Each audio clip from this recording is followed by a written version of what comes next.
Hey guys, gonna start off my first Homebrew Wednesday with brewing up a beer. So doing a low ABV porter. Just finished up the mash. Smells fantastic. Gonna do my Vorloff, get this thing batch sparged and get a boil going. So that's gonna start it off, and then I'm gonna crack open my Motika single hop beer that I did for Hokie Homebrew Challenge. So there we go. Start of Homebrew Wednesday. Alright. Brew day. Whew. One of my worst ones in a while in terms of like stuff going wrong. Been trying to do a lot today. See behind me, I've been doing laundry while I brew. First time ever, if you've seen my setup, I have a PVC manifold that goes in my mash tun. And I guess when I was mashing in, I must have bumped it or something and dislodged it. So when I went to do my Vorloff, I was just getting all this grain coming out. I was like, what the heck's going on? And then thankfully it wasn't too big of a mash, since it was pretty low gravity beer. It wasn't too much grain. I look in there and it came apart.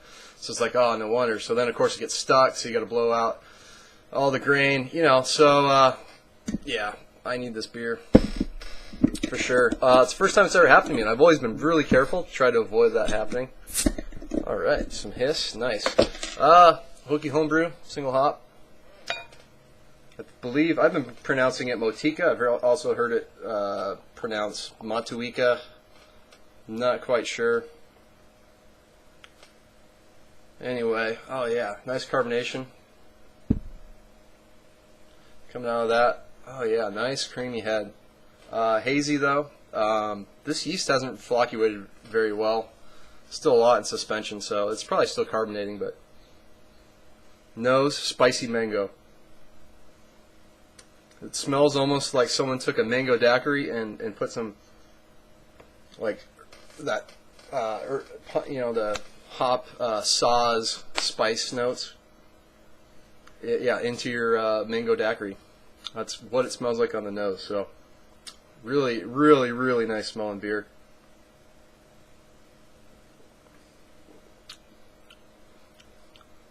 Up front, hey, with a nice bit of bitterness, not too much. To me, this is like a really good pale ale bitterness. I wouldn't call this an IPA because it finished at 6.3%. To me, that's a little low, but decent bitterness up front.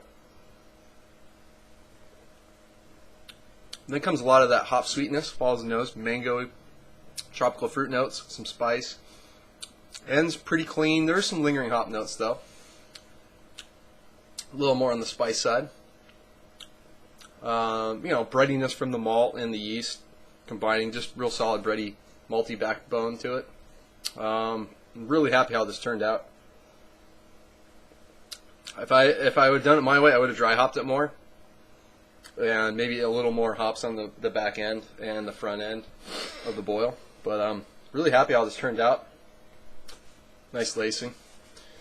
So yeah, right now got that beer that you saw me mashing, cooling down right now with my ice bath, and I'm below 80 degrees right now, but I want to cool it down a little more to like the mid 60s to pitch. So just got to go do that, get it into the old fermenter bucket, pitch the yeast, and it's gonna wrap up a brew day for me.